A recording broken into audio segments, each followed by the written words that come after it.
Сәлем достар. Бүгінгі видеода біз сіздермен used to конструкциясын қарастырамыз. Бұл тіркес бұрында әдетте болған, бірақ қазір өзекті емес іс-әрекеттер сипаттағанда қолданылады. Яғни бұрында жиі түрде орындалатын, бірақ қазір мүлде орындалмайтын, немесе әдеттен шыққан, қазір өзекті емес іс-әрекеттерді сипаттағанда. Мысалы, he used to do a lot of sport деген сөйлемнен ол бұрын спортпен көп айналысқан екендігін түсінеміз, және қазір спортпен айналыспайды. I used to have long hair. Ол дегеніміз, бұрын менің шашым ұзын болған, бірақ қазір ұзын емес. This building used to be a school. Бұл ғимарат бұрындары мектеп болған, бірақ қазір ол мектеп емес. Бұл конструкцияны қолданғанда used to сөзінен кейін етістіктің бастапқы формасын қолданамыз. Және ол тек өткен шақ үшін қолданылады. Болымсыз сөйлем құрастыру үшін didn't көмекші етістігі керек. I didn't used to like Japanese food, but now I eat a lot of sushi. Мен бұрындары жапон тағамдарын ұнатпайтынмын, бірақ қазір көп суши жеймін. Мұнда didn't сөзінен кейін used емес use қолданылады. Себебі өткен шақ формада екендігін didn't сөзі өзі көрсетіп тұр. She didn't used to spend much time online, but now she's addicted to Facebook.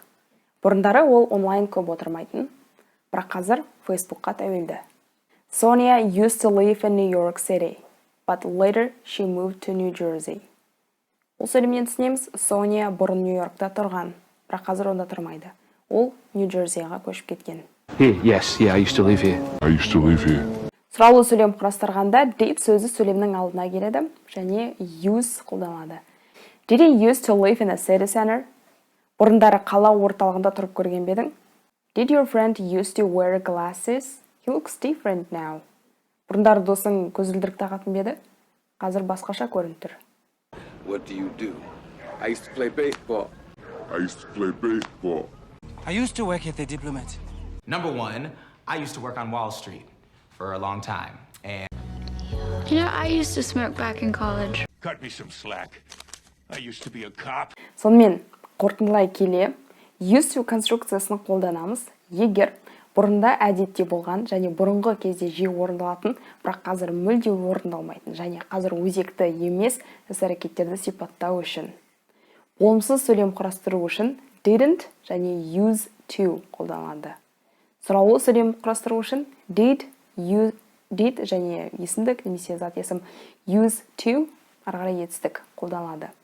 Ал болымды сөйлем құрастыру кезінде used to қолданылады және to сөзінен кейін әрқашан етістіктің бастапқы формасы, яғни infinitive қолданылады.